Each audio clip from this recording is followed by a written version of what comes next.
Can pesticides impact on fertility? In short, yes. When you think about it, it's really not that surprising that pesticides impact on fertility. There's warning labels all over any container of insect repellent or weed killer.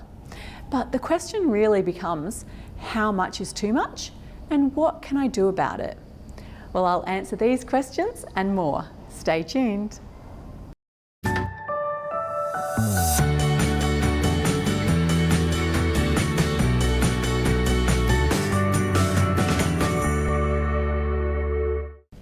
Hello, if this is our first time connecting, welcome. My name is Melanie McGrice and I'm a fertility and prenatal dietitian. I'm passionate about helping couples boost their fertility and helping them give their babies the best start possible with the power of good food. Now, if you want resources to help you with your fertility, go to melaniemcgrice.com/shop for my fertility recipe book and lots more.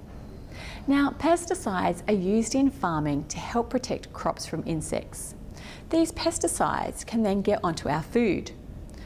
Although choosing organic produce can definitely help to reduce exposure to pesticides, organic foods are not necessarily chemical-free, as many organic farmers use natural pesticides on their crops. So, can pesticides impact on fertility?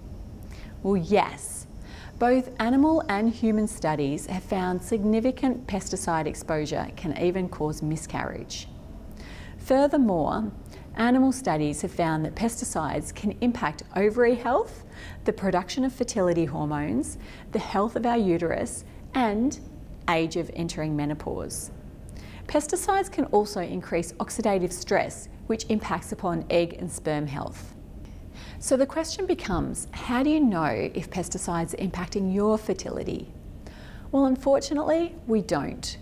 The amount of pesticide from crop to crop differs based on the amount of pesticide used, the amount of rain, sun and wind that the crop was exposed to, and the kind of processing that that particular food underwent.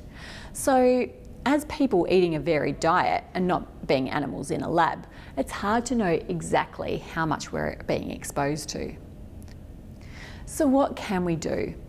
Well, one of the best strategies for reducing oxidative stress caused by pesticides is to consume a diet which is rich in antioxidants.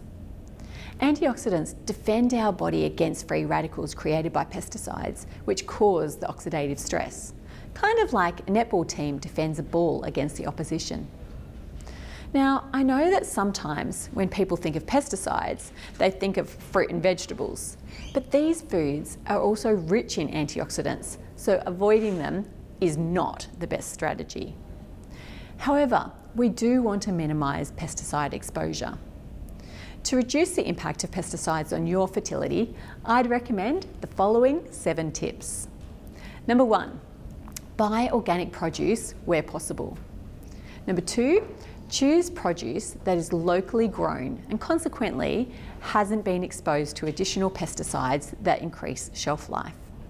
Number 3, thoroughly wash all fruits and vegetables, even the organic ones. Number 4, grow as many of your own fruits and veggies as you can, even if that's just some herbs on your kitchen shelf.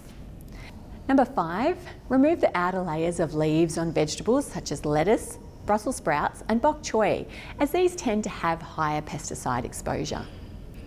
Number 6, trim visible fat from meat and poultry, as many pesticides are fat soluble, meaning that there's a higher volume in the fatty part of meats. And number 7, try to minimise your use of pesticides in your own home. So in summary, I'd still encourage you to eat a diet rich in whole foods such as fruit, vegetables and grains. However, put some practical strategies such as washing fruits and veggies in place to help minimise pesticides' impact on your fertility. Now make sure you subscribe for more dietary tips on boosting your fertility and check out some of my other fertility videos on topics such as optimising implantation and reducing the risk of miscarriage. I look forward to seeing you in my next video. Just got a bit tongue-tied there. Listen. Sorry.